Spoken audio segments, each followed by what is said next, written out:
Fala galera, beleza? Sejam todos bem-vindos ao meu canal. Eu me chamo Luan Álvaro e já estava com muita saudade de fazer essa introdução aqui. E tô voltando hoje para matar essa saudade e gravar um conteúdo rapidinho aqui para vocês de Next.js, que sempre que eu postei vídeo de Next aqui a galera deu muita curtida, comentou bastante, então é porque Next tá daquele jeito, né? Então eu vou trazer um videozinho rápido aqui de Next. Para quem está iniciando, tá? Eu vou ensinar como consumir uma API, tá? Pelo Next e como fazer isso para alimentar ali uma lista ou alguma coisa, enfim, para você fazer uma requisição e buscar algumas informações ali de uma API, beleza? Então esse vídeo é mais de boa. Eu quero voltar a postar muito vídeo aqui no canal para não enrolar muito, para a gente já ir pro vídeo, tá? Eu quero voltar a postar vídeo aqui semanalmente, trazer conteúdos para ajudar essa galera que está iniciando no mercado de desenvolvimento, quer buscar a sua primeira vaga. Então deixa uma curtida aqui nesse vídeo, comenta alguma coisa aqui embaixo, que aí eu vou trocar uma ideia com vocês e em breve, se Deus quiser, a gente volta a postar vídeo aqui no canal, beleza? Então vamos para a tela agora, vou compartilhar minha tela para mostrar a vocês como fazer uma requisição de uma API com Next.js.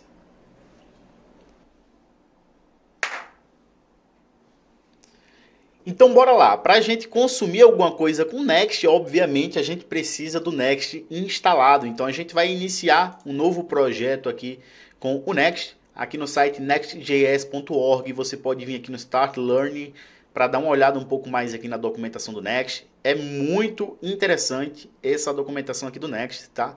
Recomendo muito você seguir ela, ele tem tipo uma gamificação aqui, então é algo bem interessante para você aprender a desenvolver com o Next, tá? Para isso, obviamente, você tem que ter o Node.js instalado. Se você não faz ideia do que é o Node.js, do que é o Next, eu acho que você precisa voltar um pouquinho e pesquisar umas aulas mais iniciais ali de HTML, CSS e JavaScript, tá? Em outro momento a gente pode falar sobre isso. E aí o que eu vou fazer aqui é simplesmente iniciar um novo projeto com Next.js. Então eu vou abrir aqui o meu CMD, tá? O meu prompt de comando, e basicamente eu vou utilizar o código do Node, do npx, para instalar um novo projeto com Next.js, tá? Então eu vou fazer o seguinte, eu vou acessar aqui minha pasta de projetos, eu vou criar uma nova pasta aqui chamada requisição Next. Vou entrar nessa pasta aqui da requisição Next, tá? Ou melhor, vamos esquecer isso aqui. Deixa eu dar um CLS aqui para limpar a tela. A gente simplesmente, dentro da pasta de projetos, vai já utilizar o código do Next. Então eu vou utilizar aqui o npx create next app, tá? Esse é o comando npx create next app e aqui na frente eu vou passar o nome do meu projeto. Então ele já vai criar a pasta para mim e colocar essa inicialização do Next dentro dessa pasta. Eu acho que assim fica mais interessante, né? Então simplesmente eu vou chamar aqui requisição Next para YouTube, né? Para a gente diferenciar. Ele já vai criar um novo projeto aqui com o Next.js. Isso aqui deve demorar cerca de um minutinho aí, ele já deve concluir, tá? Então, instalação finalizada, demorou um pouquinho mais do que um minuto que eu tinha previsto, mas isso pode ser por conta da gravação da tela aqui. E o interessante notar, galera, é que se você voltar aqui para cima, ele vai mostrar os pacotes instalados, né? Os principais, pelo menos. E é interessante que o Next ele é baseado no React, tá? Então, basicamente, ele instala o React DOM e o Next, que é a lib do Next, tá? Então a gente poderia fazer isso instalando manualmente também, tá? Mas o gerenciador de pacotes do Next já facilita esse processo aqui pra gente. Então ele já sugere aqui pra gente que eu posso entrar na minha pasta, a requisição Next YouTube, e utilizar o npm run dev para iniciar o nosso projeto. Então vamos fazer isso, ó. Eu vou dar um cd requisição, tá? Ele abriu outro projeto, então eu vou escrever requisição Next WT. Então eu entro nessa pasta e o que eu vou fazer, eu não vou dar o comando que ele pediu ali, o npm run dev, eu vou utilizar o code espaço ponto para abrir essa pasta dentro do meu Visual Studio Code, tá? Então, se você não tem o Visual Studio Code também instalado, esse basicamente é um editor de textos, tá? Um editor de textos gratuito que a gente consegue, tem algumas funcionalidades a mais aqui, beleza? Então agora sim eu vou abrir o meu terminal integrado aqui e utilizar o npm run dev. Vamos rodar o servidor aqui da primeira vez, da forma que o Next entrega para a gente, tá? Então ele está dizendo aqui, ó, que o servidor foi iniciado na URL, né, localhost 3000. Então ele abriu aqui a porta 3000 e já deve estar funcionando. Então vamos abrir aqui a nossa página e olha lá, ele traz aqui Create Next App, Welcome to Next.js e traz aqui a documentação, a parte de exemplos, enfim, deploy, bem interessante, mas isso quer dizer que já está funcionando, tá? Então o intuito da aula de hoje é mostrar como fazer uma requisição com Next.js, né?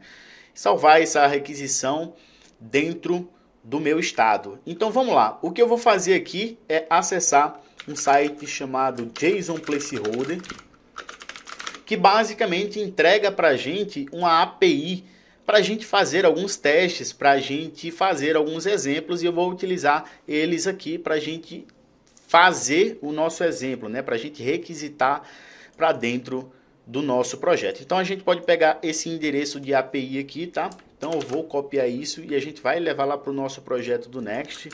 Então deixa eu abrir o meu VS Code e aí o que eu vou fazer aqui é simplesmente entrar aqui em Pages, dentro de Index. Eu vou fechar o meu terminal integrado e eu vou limpar um pouco essa tela aqui. Então ele tem muita coisa ali, eu vou simplesmente deixar só essa div principal, tá? Então deixa eu apagar, salvar, ele não vai utilizar mais esses dois componentes, eu posso deletar também. Então eu vou deixar algo mais clean aqui, beleza? Então se a gente voltar, tá tudo em branco. E aí o que eu vou fazer aqui, galera, agora é montar uma leve estrutura aqui, tá? Então eu vou colocar um parágrafo aqui, ó. Deixa eu colocar um parágrafo. Opa, ele não complementou aqui o meu parágrafo. Então vamos lá.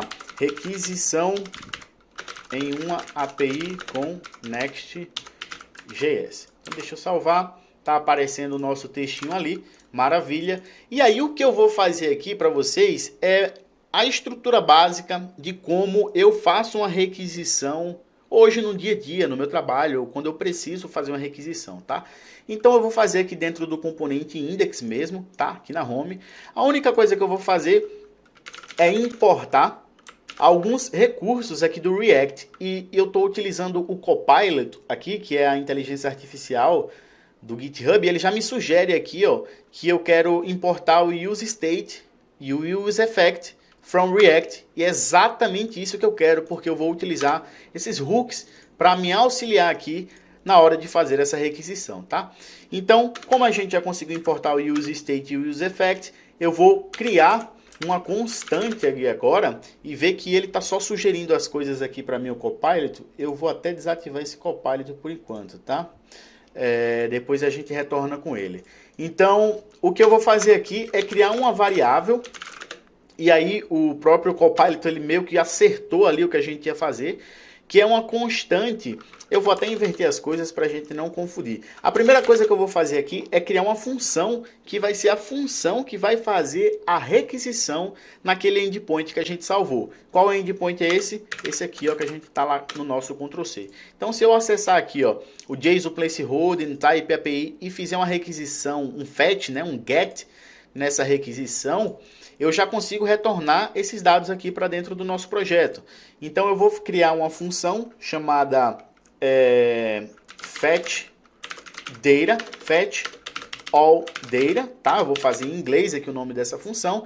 Essa função vai ser uma função assíncrona, tá? E aí eu vou utilizar uma estrutura aqui de função anônima, né? De arrow function. Então eu vou passar aqui os meus parênteses, menor aqui fazendo a setinha e abrindo aqui as chaves. Então eu já tenho essa estrutura pronta. E basicamente aqui dentro dessa função eu vou utilizar um try catch para capturar qualquer erro que aconteça aqui e prevenir bugs dentro da nossa aplicação ou erros, enfim. Aqui dentro do catch eu vou utilizar apenas um console.log desse meu erro. Eu não quero explanar a minha aplicação, eu só quero ver ali o que está acontecendo. A gente está em desenvolvimento, né? Então é o ideal. E aí o que eu vou fazer aqui também é criar agora um estado chamado loading, tá? Então eu vou criar um estado chamado loading e um estado chamado setLoading, e ele vai utilizar o hook useState, e esse cara vai estar definido como como falso, tá? Inicialmente. Então aqui dentro da função fetchAllData, a primeira coisa que eu vou fazer é colocar esse meu setLoad como true, tá? E aqui, para finalizar o meu try-catch, eu vou colocar um finally, passando o meu setLoad como false, tá? Porque eu quero que, como é uma função assíncrona, quando ele estiver carregando isso aqui, eu vou utilizar esse estado de loading e setLoading para mostrar alguma mensagem aqui na tela dizendo, ó, tá carregando, aguenta um pouquinho aí, tá? Então a gente já tem essa estrutura funcionando, eu só preciso mudar isso aqui para falso. Então basicamente, agora o que eu preciso fazer é iniciar a estrutura da requisição. Você pode utilizar um provedor aqui, um cara chamado Axios, que vai lidar com essas requisições para você de uma forma bem simples. Mas hoje eu quero mostrar da forma nativa, utilizando os próprios recursos do JavaScript. Então perceba que eu utilizei e inicializei aqui o Next.js e não instalei nenhuma outra dependência a mais. Então é isso que eu quero mostrar para você, que o próprio JavaScript já permite que a gente faça isso, tá? Então o que eu vou fazer é criar uma constante que vai ter o nome de response, e essa constante aqui ela vai armazenar a resposta da nossa requisição, tá? Eu vou utilizar aqui o fetch, que é uma lib aqui do próprio JavaScript, já é nativo, que eu posso fazer requisições HTTP. Então, esse parâmetro aqui, essa execução, esse método, perdão, tinha falhado na mente. Esse método, o primeiro parâmetro que ele aceita aqui é uma URL, para onde a gente vai fazer essa requisição. Então, essa URL que a gente quer, a gente tem ela aqui. Eu vou declarar ela aqui como uma constante aqui fora, tá? Então, const URL API vai ser igual esse cara tudo aqui, tá? Então a gente tem a nossa URL API, que é para onde a gente quer fazer as nossas requisições, tá? Então, como primeiro parâmetro, eu vou passar aqui a minha URL API. E como segundo parâmetro, eu tenho um JSON, eu tenho, no caso aqui, um objeto, né? Que eu vou configurar essa minha requisição. Tá faltando um detalhe aqui também, é que esse método, ele é um método assíncrono, tá? Então se você deixar aqui o mouse em cima desse método, você vai ver ali no final que ele é uma promise, ele é uma promessa. Então eu preciso aguardar uma resposta, beleza? Então eu preciso passar um await aqui na frente, tá? Então eu preciso passar o async aqui na minha função e o await aqui antes do meu fetch. E aqui eu posso passar algumas configurações. Então, por exemplo, eu poderia dizer qual é o método dessa minha requisição. É um método tipo get, eu quero fazer uma requisição de busca, tá? Aqui eu poderia passar o método post, caso eu fosse fazer um push, um put, um delete, tá? Então tem todos os verbos aqui do HTTP que eu posso utilizar. E aí eu vou deixar como get por enquanto. E aí vocês vão perceber que o get, como eu estou fazendo uma única requisição, eu posso ocultar esse arquivo de configuração aqui, ó, esse objeto de configuração na realidade. E aí o único parâmetro que eu vou passar é a minha URL e o fetch já vai identificar que isso aqui é um get, tá, galera? Então simplesmente eu posso dar um console.log nesse response aqui para a gente ver o que é que está retornando e se está retornando alguma coisa. Então vou dar um console.log nesse response, vou pegar aqui o meu fetchAllData e vou simplesmente aqui na raiz, na linha 25, eu vou executar essa função, tá? Deixa eu abrir aqui o meu console. Tá, ele vai ficar chamando isso aqui eternamente, é por isso que a gente importou o useEffect. Esse useEffect é outro hooker que lida com os ciclos de vida da aplicação. Então deixa eu colocar ele aqui, ó, o useEffect. E aí eu vou passar uma arrow function aqui como primeiro parâmetro para esse useEffect. E o segundo parâmetro é uma array de dependência que basicamente dita quando esse efeito vai surgir na tela. Então você pode passar alguns parâmetros aqui e esses parâmetros normalmente são estados.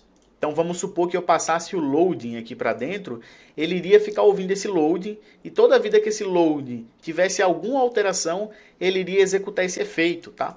E se eu não quiser que isso aconteça, se eu deixar vazio, ele vai executar apenas na inicialização do meu componente. Então o componente que a gente está trabalhando é o home, né, o componente principal, ele vai executar apenas na inicialização desse componente, tá? Então eu vou pegar o meu fetchAllData e executar ele dentro desse useEffect, porque isso aqui só vai ser executado uma única vez e não vai dar aquele erro ali de looping quando a gente colocou ele aqui na raiz do nosso componente, tá? Então agora eu vou dar uma atualizada na nossa página. O nosso console já está exibindo aqui, ó, da linha 16, perceba, a nossa resposta, a resposta da nossa requisição. E ela tá mostrando aqui que tem um body, a gente tem aqui ó, um OK como true e um status 200. Então essa requisição ela deu certo, ela funcionou. Só que por que eu não estou conseguindo ver a resposta mesmo, o dado, né, propriamente dito, o body dessa resposta? Aqui eu preciso fazer mais uma coisinha antes para pegar esse data, tá? Então eu vou criar uma nova constante chamada data.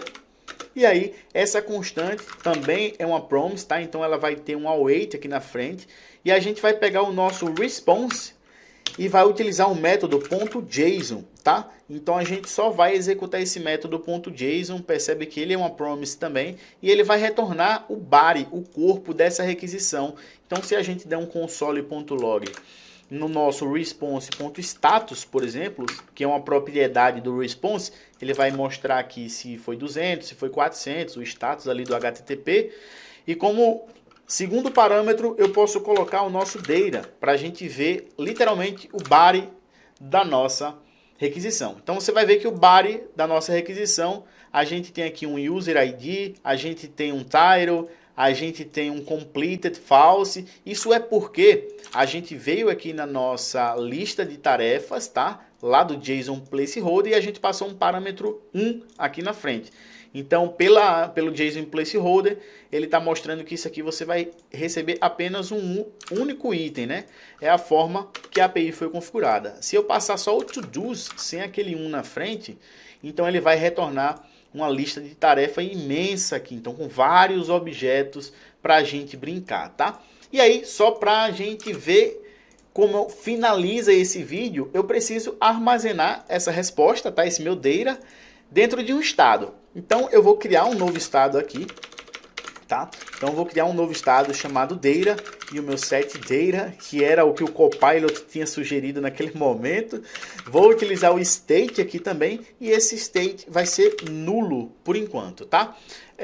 E aí aqui no meu fetch data eu vou pegar o meu set data, tá? Para poder alterar esse estado aqui.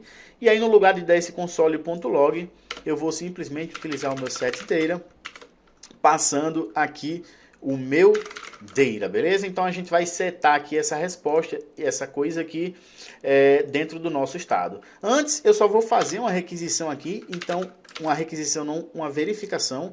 Então se não existir esse meu data, tá? Se ele for undefined, se ele for nulo, eu não quero que ele faça nada, eu quero que ele retorne um erro. Então eu vou dar um throw em um novo erro aqui, tá? Quando eu utilizo esse comando, ele vai disparar e não vai prosseguir para a próxima linha. Ele vai cair aqui no catch. Então eu vou passar o meu erro como, sei lá, problema na requisição, tá? Isso aqui tem que ser feito um tratamento de uma melhor maneira, tá? Identificando pelos status e tudo mais. Mas para motivo de exemplo e não dar bug no nosso código, caso a gente não tenha uma resposta, eu coloco isso aqui, tá? Então eu vou dar, se não tiver esse data, ele vai disparar esse erro aqui e vai cair aqui no catch, tá? Então nossa função para requisição, para fazer o fetch na nossa API tá pronta, é esse aqui, ó, nosso exemplo que a gente fez aqui agora. O que eu preciso é só renderizar esses meus itens aqui na nossa tela, na nossa aplicação, tá? A gente já vai consumir esse estado aqui. Então o que eu vou fazer é alterar aqui o corpo do meu projeto, e aí eu vou fazer o seguinte, ó. Vamos lá, se tiver carregando, então se meu carregando for true e eu não tiver os meus dados, tá? E eu não tiver dados, eu quero que ele faça uma coisa, eu quero que ele renderize uma coisa na tela.